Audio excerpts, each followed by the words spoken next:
कांग्रेस के नेता, कांग्रेस के साझादे गली गली में घूम करके कह रहे हैं कि उनको मौका मिलेगा तो वो आपका एक्सरे निकालेंगे। जिनके पास कभी 400 एमपी हुआ करते थे, वो पार्टी आज 250, पौने 300 लोगों को चुनाव नहीं लड़ा पा रही है, तो सरकार बनेगी कैसे, जीतेगी कैसे? और इसलिए जो सरकार बनाने के लिए लड़ ही नहीं रहे हैं, तो उनके लिए आपका वोट बर्बाद करने की जरूरत क्या है? भाई और बहनों, भाजपा के इन प्रयासों के बीच आपको कांग्रेस की एक्सरे मशीन के सावधान रहना है।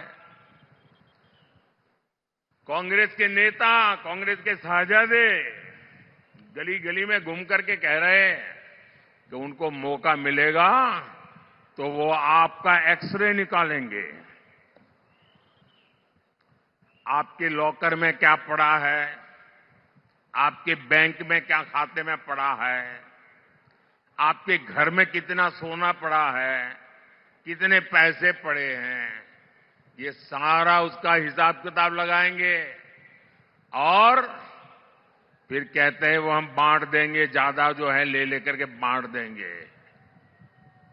इतना ही नहीं, वो एक ऐसे टैक्स की बात कर रहे हैं, आज आप हर मां बाप मेहनत करके कुछ न कुछ बचत करता है, अपनी जरूरत को कम करके बचत करता है, क्योंकि उसके मन में रहता है कि मरने के बाद बच्चों को कुछ दे करके जाऊं, अपने संतानों को कुछ दे करके जाऊं, और इसलिए वो कुछ न कुछ बचत करता है।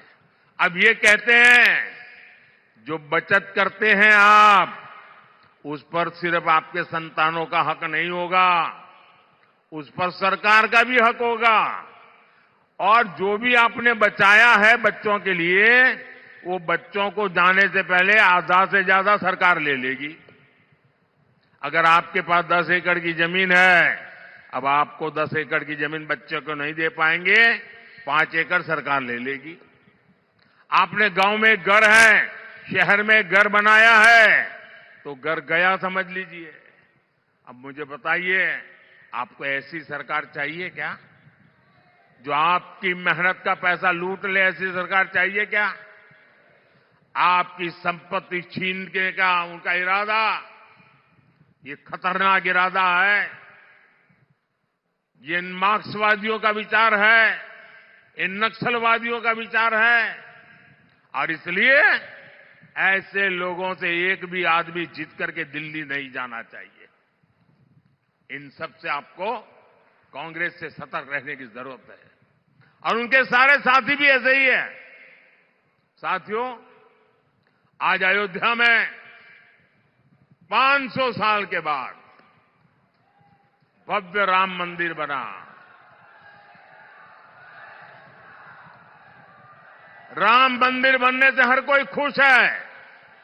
आप खुश है कि नहीं है?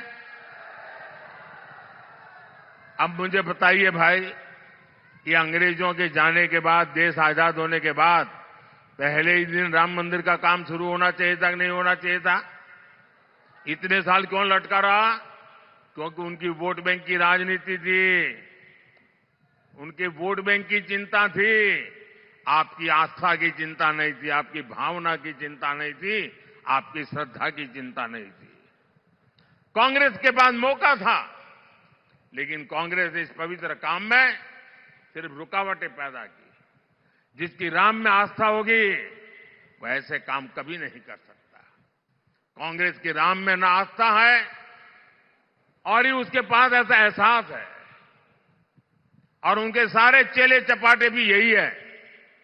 ऐसा काम कोई डरी हुई पार्टी नहीं कर सकती, तुष्टीकरण के दबाव से गिरी हुई पार्टी नहीं कर सकती। ऐसा करने के लिए जो साहस चाहिए होता है, वो साहस मोदी ने दिखाया है, और डंका की चोट पर 500 साल का इंतजार खत्म हो गया, राम मंदिर बन गया। और ये कहते थे राम मंदिर बनेगा तो आग लग जाएगी। कोई आग लगी क्या? मंदिर बना कि नहीं बना? और भाइयों बहनों, 500 साल के बाद ये जो सपना पूरा हुआ है ना, उसका कारण आपका एक वोट है। आपके वोट की ताकत है जिसने 500 साल के इंतजार को खत्म किया है। इस पुण्य के हकदार आप हैं जिनके वोट की वजह से पवित्र काम पूरा हुआ।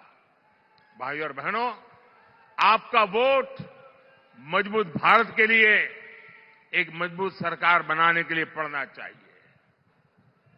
अब मुझे बताइए, जिनके पास कभी 400 एमपी हुआ करते थे, वो पार्टी आज 250 पौने 300 लोगों को चुनाव नहीं लड़ा पा रही है। अगर सरकार बनानी हो तो 272 तो सीट चाहिए भाई। वो इतनी लड़ा नहीं रहे, तो सरकार बनेगी कैसे? जीतेगी कैसे?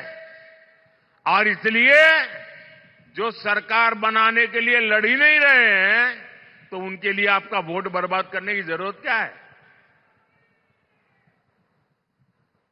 और इसलिए मैं आपसे आग्रह कर रहा हूं कि आप वोट दे करके सरकार को मजबूत बनाइए। और आप जब वोट देंगे ना, वो वोट सीधा सीधा मोदी के खाते में जाने वाला है।